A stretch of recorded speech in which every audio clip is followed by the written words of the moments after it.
스승님께 질문 드립니다. 저는 3년 전에 베트남에서 지인의 소개로 남편을 만나 한국으로 시집 왔습니다.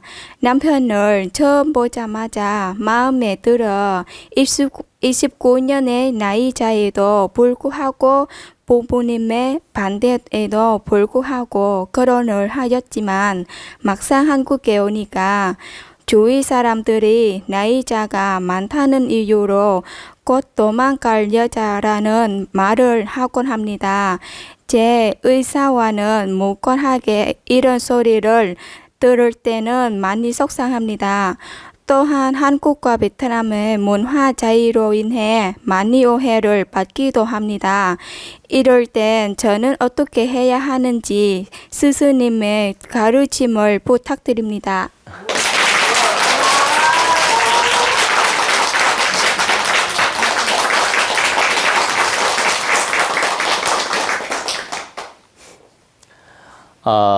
아주 좋은 질문을 해 주었습니다. 정말 그 베트남에서 이렇게 이영만리 땅을 이영만리 그 바다를 건너서 이렇게 사랑하는 남자를 찾아서 이렇게 시집을 왔는데 막상 이제 문화가 다르고 또 이렇게 나이 차이가 많이 나다 보니까 어떤 선입견 또 견해 차이 또 사람들의 어떤 문화 차이로 인해서 생각하는 그 입장 차이 이런 것들이 많이 있을 수 있습니다. 근데 이제 29년 나이 차이라고 했는데 정말 대단한 나이 차이라고 할 수 있죠. 이제 그렇다 보니까 아까 질문한 것처럼 끝까지 행복하게 잘 살겠냐, 혹시 주랭랑이라도 치면 어떡하나 이런 염려하는 그런 시각으로 바라보는 분도 있고, 또 마치 이 사랑하고 관계없이 뭐 환경 때문에 왔나 이렇게 오해하는 분들이 있을 수도 있고, 또 이렇게 어떤 옛날에 그런 경우 많이 있었잖아요. 우리나라 사람도 막 중국으로 이렇게 팔려가다시피 가는 경우도 있었고, 또 외국에서 또 팔려오다시피 오는 분도 있었고, 예를 들면 이런 그 전례들이 있다 보니까 이렇게 그런 선입견, 그런 오해, 이런 시각으로 바라보는 일이 있을 수 있습니다. 충분히 이런 오해를 받을 소지가 있다. 근데 이제 내가 꼭 해주고 싶은 말은 그런 오해라든가 선입견에 흔들리지 마십시오.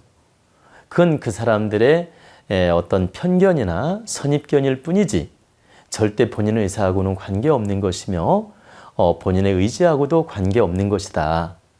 사회 통념적인 자기들의 잣대로 본인들을 바라보고 평가하는 것이지 두 분의 의지하고는 관계없는 거란 뜻입니다. 그렇기 때문에 이런 통념적 관념에 대해서 너무 집착하거나 연연해할 필요가 없다.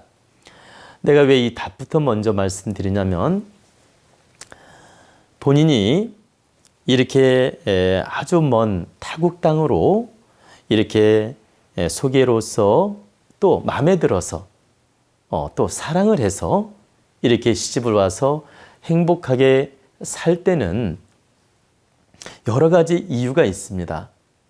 여러 가지 이유, 그 여러 가지 이유 중에서 대표적으로 세 가지만 말씀드리면, 첫째는 이 베트남에서 우리나라로 시집 오는 분들이 많다 보니까 이제 베트남의 아가씨를 소개해 주는 업체도 많이 있고, 또 소개해 주어서 결혼해서 행복하게 잘 사는 사람도 있고, 또 이면에는 또 살다가 또 그만두는 분도 있겠죠. 이제 이렇다 보니까 그 문화에 대해서 많이 소통하다 보니까 나 또한 그 문화에 적응하면서 결혼을 해볼까 하는 마음이 있다 보니까 소개를 받게 됐고, 또 소개를 받았는데 느낌이 너무 좋고 정말 좋은 남자를 만나서 정말 반대를 무릅쓰고도 선택한 거 아닙니까? 그죠? 그러니까 동기는 어떤 국제적인 환경이나 분위기에 의해서 동기는 만들어졌지만 그 선택은 내 주관적으로 좋아서 한 거란 얘기입니다. 그리고 이제 두 번째는 이런 문화 차이로 인해서, 나이 차이로 인해서 어떤 선입견도 생기면서 거기서 오는 심리적 갈등, 이런 문제로 인해서 이렇게 그 갈등을 겪는 분도 있고, 또 그걸 극복하고 또 잘 사는 분도 있죠. 근데 그것은 마음 질량과 인연법의 질량 차이로 나타나는 겁니다. 내가 진정으로 사랑하는 마음으로 이곳에서 적응을 잘하고 살아야 되겠다는 확고한 이념이 있어야 되고, 또 이 상대와 내가 조화를 이루면서 성격을 맞춰 나가면서 잘 살아야 되겠다는 그런 믿음, 그런 진정한 사랑, 그건 서로가 노력을 해야 되겠죠. 이런 확고함이 있을 때 이런 환경적 오해라든가 문제점들을 다 극복하고 살 수 있다. 근데 내가 그런 확고한 믿음이나 사랑이나 정성이 없게 되면 이 환경의 탁한 기운들이 나를 누르게 돼요. 이 환경의 탁한 기운이 나를 지배하게 된다. 그러다 보면 그 환경에 의해서 내 감정이 멀어지게 되고 사랑도 멀어지게 되고, 오히려 그 환경 때문에 참 부부 사이가 나빠지는 경우도 있다. 그 선입견 때문에. 근데 내가 진정으로 믿음과 사랑으로서 노력할 때는 이 기운이 강하기 때문에 어떤 파장도 막아내고 극복할 수가 있는 것이다. 그래서 두 분의 믿음과 사랑이 가장 중요한 것이다. 세 번째는 이렇게 타국 땅으로 시집을 오는 것도 팔자고, 타국 땅으로 장가를 가는 것도 팔자고, 국제 결혼하는 것이 운명에도 들어있다. 즉 팔자가 세거나 애정운이 안 좋은 분들은 국제 결혼하면 액땜이 됩니다.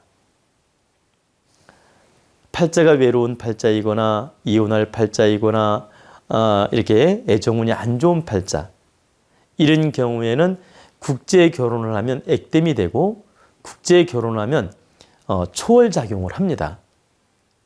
물론 다 그런 건 아니지만 많이 액땜 작용을 한다는 뜻입니다. 그래서 두 분이 이렇게 국제 결혼을 해서 지금 이렇게 행복하게 잘 살 수 있는 건 두 분 다 국제 결혼할 수 있는 그 기운이 팔자에 들어있고, 또 이렇게 나이 차이가 많음에도 불구하고 선택했다는 건 전생의 인연이 있었던 것이다. 1차적으로는 내 팔자에 그러한 기운이 있고, 2차적으로는 전생의 인연법이 있고, 3차적으로는 국제적 환경에 의해서 맺어진 거란 얘기죠. 그래서 이렇게 인연이 닿은 것이며, 그 인연이 닿은 걸 내가 미래적으로 창조적으로 바르게 잘 이끌어 간다면 두 분은 성공한 인생이 되고, 이걸 주변의 환경에 의해서 갈등을 겪거나 불안해하거나 환경에 의해서 나쁜 심리를 만들어내게 되면 이 행복과 이 기운은 깨지게 되는 것이다. 그래서 이것을 받아들일 때 첫째, 내 팔자가 이 국제 인연이 있구나, 국제 결혼할 팔자가 있구나, 이걸 인정하고 긍정으로 받아들여야 되고, 두 번째는 내가 국제적으로 전생에 인연이 있어서 이분을 만났으니 더욱더 소중하게 여겨서 행복하게 잘 인생을 이끌어 가야 되겠구나. 또 세 번째는 국제적인 환경이 주어져서 이렇게 먼데 여자를 선택했고 먼데 남자를 선택했으니 다른 사람보다 더 확고한 믿음으로 노력을 해야 되겠구나. 그런 믿음과 사랑과 정성이 있을 때 어떤 환경도 극복할 수 있다는 뜻입니다. 그리고 어차피 두 분은 그 모험을 각오하고 선택한 것입니다. 다시 말씀드리면 그런 선입견이나 그러한 불편함이나 그러한 어떤 그 견해 차이가 있다는 걸 알고 두 분은 선택한 거란 얘기죠. 그렇기 때문에 그런 환경적 견해에 너무 집착하거나 동요될 필요가 없다. 그리고 이제 문화 차이로 힘든 면이 있다고 했는데 이건 당연히 있을 수 있습니다. 제가 알기로는 베트남은 이제 일찍 결혼도 하고 또 이렇게 또 국제 결혼에 대해서 큰 부담을 갖지 않고 또 이렇게 환경이 이렇게 우리나라에 비하면 좀 열악하지 않습니까? 그러다 보니까 굉장히 순수하고 이 받아들이는 각도가 우리나라 여성에 비해서 좀 뭐라고 할까 개념이 좀 달라요. 다르다는 말은 나이 차이가 있다 하더라도 상대가 좋다면 긍정으로 받아들이고 결혼하지 그 나이 하나 때문에 나쁜 선입견이 없다는 얘기죠. 근데 이제 우리나라 같은 경우에는 나이가 한 10년만 차이 나도 좀 선입견이 생깁니다.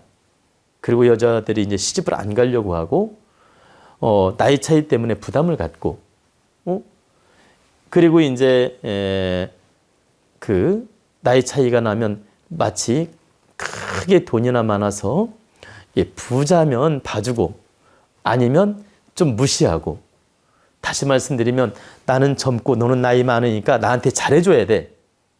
응? 나는 젊고 너는 나이 많으니까 나를 다 봐줘야 돼. 이런 편견으로 여성들이 생각하는 경우도 있다. 그런데 베트남 아가씨들은 제가 볼 때 내가 나이가 적다고 해서 너는 나한테 어떤 보상을 해야 된다. 이런 편견은 내가 보니까 우리나라 여성에 비해서 전혀 없다고 할 수는 없지만 작더란 얘기죠. 내가 나이가 작든 많든 그런 거에 개의치 않고 정말 나를 사랑해주고 환경이 받쳐주면 그걸 받아들이고 결혼해서 살고 싶어 하지. 뭐라고 할까? 나이가 차이가 나니까 모든 걸 네가 다 해줘야 돼. 에? 모든 걸 네가 다 책임져야 돼. 이런 그 개념을 갖지는 않고 있더란 얘기죠. 다시 말씀드리면 어느 정도만 환경이 뒷받침이 되면 다 받아들이고 노력하는 마음을 갖더란 얘기입니다. 그래서 지금 이제 두 분이 이렇게 결혼해서 살면서 환경적 문화 차이, 환경적 어려움, 환경적 선입견 이런 것이 충분히 있을 수 있는데 그건 여러분들이 다 알다시피 알고 있는 사실이고 받아들여야 될 숙제다. 두 분도 역시 받아들여야 될 숙제란 얘기죠. 그러니까 국제 결혼한 분들은 다 알고 받아들여야 될 숙제이며 당연히 인정하고 살고 있는 것이다. 근데 인정하고 살고 있으면서 자꾸 그 시선에 집착하거나 부담스러워하면 안 된다 이 뜻입니다. 그래서 마음을 좀 대범하게 크게 갖고 어떤 시선에도 나는 동요되지 않겠다. 그리고 저분들이 저런 시선을 갖는 건 어쩌면 당연한 것이다. 그러니까 우리가 그 시선을 탓할 게 아니라 우리 둘이 멋지게 사는 모습을 보여서 저 시선, 저 선입견을 깨야 되겠다. 우리가 그 주인공이 되겠다. 저 선입견을 깨는 주인공이 되어서 멋진 인생을 보여주겠다. 이런 마음을 갖는 게 가장 중요하다는 얘기입니다. 그리고 이제 한 가지 더 말씀드리고 싶은 것은 국제 결혼이 아주 긍정적으로 성공적으로 이렇게 행복하게 사는 분이 있고 또 이렇게 살다가 아기 낳아놓고 실패하는 분도 있습니다.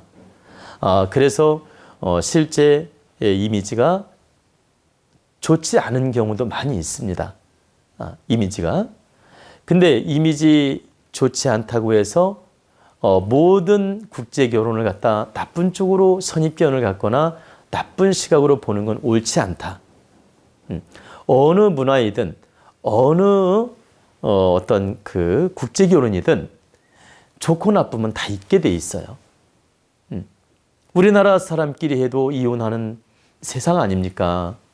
나쁘면 이혼하고 좋으면 살고. 우리나라 사람들 이혼한 사람 많잖아요. 우리나라 사람끼리 결혼해도 이렇게 서로 좋아서 해도 이혼하는 사람이 많은데 문화도 다르고 환경도 다르고 나이도 다 이렇게 차이가 나고 이런데 어떻게 다 완벽하게 소화하고 다 행복하게 살 수 있겠습니까? 행복하게 사는 분도 있고 또 문화 차이로 깨지는 분도 있고 이해를 못해서 깨지는 분도 있고 그 환경을 극복 못해서 포기하는 분도 있고 이건 얼마든지 있을 수 있는 일이다.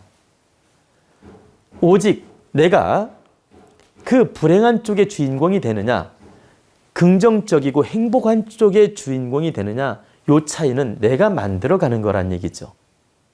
두 분은 앞으로 행복하게 행복한 쪽에 행복의 대변자가 될 수 있는 쪽으로 노력해서 잘 살면 여러분이 다 두 분을 긍정적으로 봐주고 우리 국민들이 다 인정해주고 다 그 선입견을 깰 수 있다는 얘기입니다. 그래서 두 분이 앞으로 행복하게 잘 살아서 우리 국민들이 그런 선입견이 생기지 않도록 그 어떤 편견이 생기지 않도록 두 분이 그 주역이 되달라는 뜻입니다. 아시겠습니까?